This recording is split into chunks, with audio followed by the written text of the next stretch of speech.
हम में से ज़्यादातर लोगों को ये भ्रम है कि लॉ ऑफ अट्रैक्शन की हेल्प से हमारा सबकॉन्शियस माइंड उस चीज़ को अट्रैक्ट करता है जो हम चाहते हैं, जबकि ऐसा नहीं है।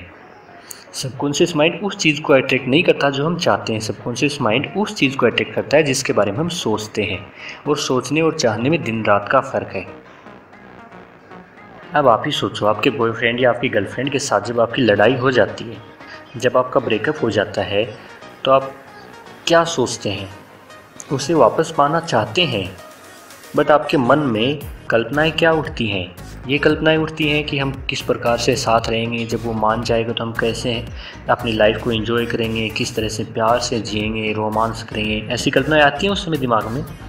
नहीं, उस समय दिमाग में आपके कल्पनाएं आती होंगी कि वो नहीं माना तो क्या होगा, वो चला जाएगा तो उसके बिना मेरी लाइफ कैसी हो जाएगी।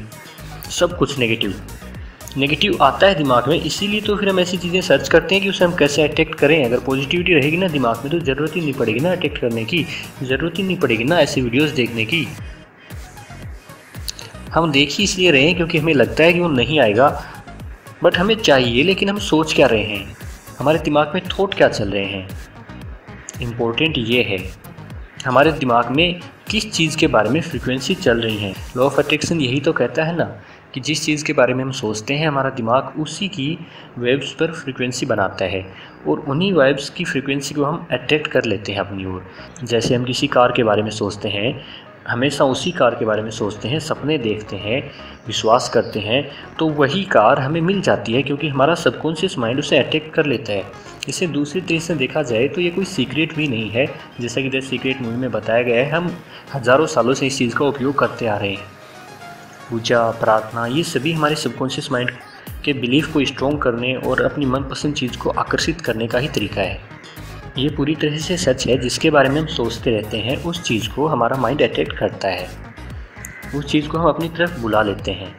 लेकिन ध्यान देने की बात यह है कि हम सोचते कुछ और हैं और चाहते कुछ और हैं। हम चाहते हैं अपनी गर्लफ्रेंड को वापस पाना, लेकिन हम सोचते हैं कि वो चली जाएगी तो क्या होगा। हमारे माइंड में कल्पनाएं ये आती हैं कि वो नहीं रहेगी तो उसके बिना मेरी लाइफ कितनी बोरिंग हो जाने वाली है। एम आई राइट?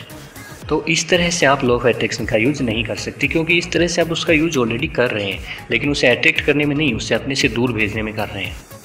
अगर आप लॉ ऑफ अट्रैक्शन को मानते हो तो ये बात साफ है कि जितना आप डरोगे उसे खोने से, उतना ही वो आपसे दूर जाएगा। राइट? तो अब हम इसका कैसे यूज कर सकते हैं? तो जब आप ये बात समझ जाते हो जो मैंने अभी बताई, तो आपके मन में एक और प्रश्न आना चाहिए कि अगर हमारा डर उसे दूर भेजता है तो फिर वो हमें वापस कैसे मिल जाता है? हम डरते रहते हैं, लेकिन फिर भी बार बार हमारी लड़ाइयाँ होती हैं और बार बार वो फिर से हमारी लाइफ में आ जाता है। तो हम अगर लॉ ऑफ अट्रैक्शन से उसे अपने आप से दूर भेज रहे हैं तो फिर वो वापस कैसे आ जाता है? इसी प्रश्न के जवाब में आपको आगे ये भी मिलेगा कि आप लॉ ऑफ अट्रैक्शन का यूज़ कैसे कर सकते हैं अपने पार्टनर को अट्रैक्ट करने में। वो वापस आ जाता है क्योंकि दुनिया में केवल एक law of attraction he law नहीं है, केवल यही एक चीज़ नहीं है जो काम करती है, केवल यही एक फैक्टर नहीं है।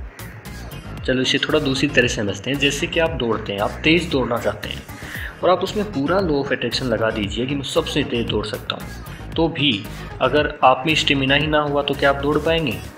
या फिर आप जिस रास्ते पर दौड़ रहे हो रास्ता दौड़ने के लायक ही नहीं हुआ तो क्या आप दौड़ पाएंगे? अगर उसमें कीचड़ हुआ तो क्या आप दौड़ पाएंगे? अगर उस समय तेज़ धूप हुई, आंधियाँ चल रही हों तो क्या आप दौड़ पाएंगे? हाँ, आपकी विल पावर एंड आपका सबकॉन्शियस माइंड उसमें आपकी हेल्प करेगा, बहुत ज़्यादा हेल्प करेगा, बट सब कुछ वही नहीं करेगा। कहने का मतलब कि हमारे जीवन में जो कुछ भी होता है वो किसी एक चीज़ का परिणाम नहीं होता। हम सोच लेते हैं कि बस हमने लॉ ऑफ अट्रैक्शन लगा दिया, सब कुछ इसी से हो जाएगा। नहीं, ये केवल प्रोबेबिलिटी को बढ़ाता है या घटाता है। ऐसा नहीं कि सब कुछ यही करेगा, सभी का मिलाकर प्रभाव होता है, वो हमारे सामने रिजल्ट के रूप में आता है।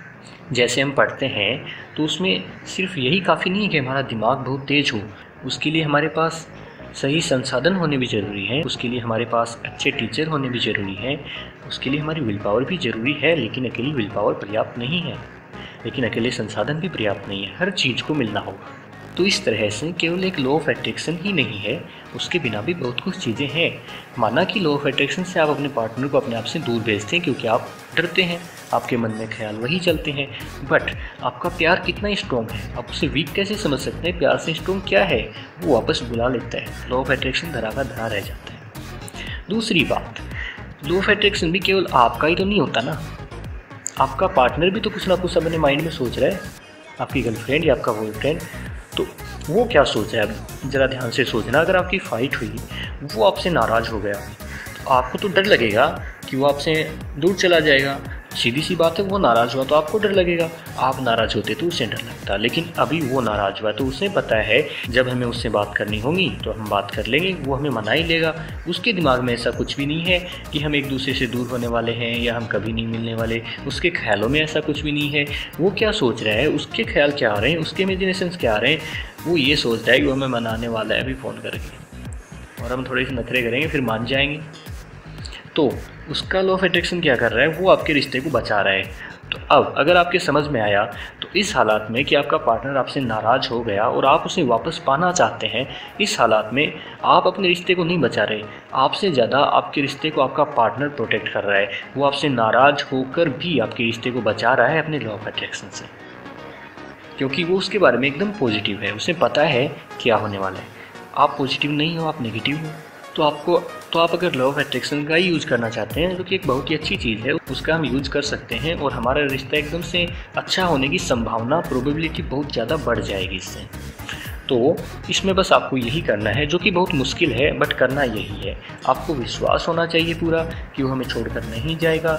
जब भी आपकी फ़ाइट हो, जब भी आपका ब्रेकअप हो, तो उसके बाद में आप कभी अपने दिमाग में ऐसी कल्पनाएं ना लाएं कि वो ना रहेगा, मेरे साथ तो मेरा क्या होगा। ऐसी कल्पना भूल के भी ना करें। आप हमेशा कल्पना ये करें कि हम साथ मिलकर ये करेंगे, वहाँ घूमने के लिए जाएंगे, ये करेंगे, वो करेंगे, प्यार करेंगे, रोमांस करेंगे, जो भी करेंगे। अगर ऐसी आप कल्पनाएं करेंगे तो आप उसे अट्रैक्ट करेंगे अपनी ओर। लेकिन आप नेगेटिवली सोचेंगे तो आप उसे अपने आप से दूर भेजेंगे, और इससे बहुत ज़्यादा फ़र्क पड़ता है। अगर आप पॉजिटिव सोचोगे, पूरी तरह से पॉजिटिव सोचोगे, आपकी कल्पनाएं हमेशा पॉजिटिव रहेंगी, तो निश्चित रूप से मैं कह सकता हूँ कि आपका प्यार कभी आपसे दूर नहीं हो सकता। मैंने ये तो कहा कि केवल एक लॉ ऑफ अट्रैक्शन ही नहीं है, लेकिन फिर मैं दोबारा कहता हूँ, लॉ ऑफ अट्रैक्शन एक बहुत ही पावरफुल चीज़ है, दूसरी चीज़ों को ये दबा सकता है। लेकिन फिर से एक बार, लॉ ऑफ अट्रैक्शन से और इन सबसे ज़्यादा पावरफुल आपका प्यार और आपका विश्वास। अगर वो है तो फिर ये तो अपने आप ही हो जाएगा, और फिर कोई डरने की बात है ही नहीं, कहीं पे डरना है ही नहीं। आपको विश्वास नहीं होना चाहिए कि वो हमें मिलेगा ही मिलेगा, आपको तो पता होना चाहिए कि वो हमें मिलेगा ही मिलेगा। समझे? अभी समझ गए तो वीडियो को लाइक कर दो। आप करते नहीं हो, लेकिन वो करना ज़रूरी होता है यार, ज़रा सोचो। और चैनल को सब्सक्राइब अगर नहीं किया तो अभी करो, और बेल आइकन को दबाओ, जिससे मेरे अगले वीडियोज़ आपको तुरंत मिल जाएं। मेरे फेसबुक पेज को जल्दी से ज्वाइन करो, वहाँ पे हम एक दूसरे से बातें कर सकते हैं, हमारे लिए यूजफुल पोस्ट कर सकते हैं, बहुत कुछ कर सकते हैं भाई। तो जल्दी से आ जाओ। All the best.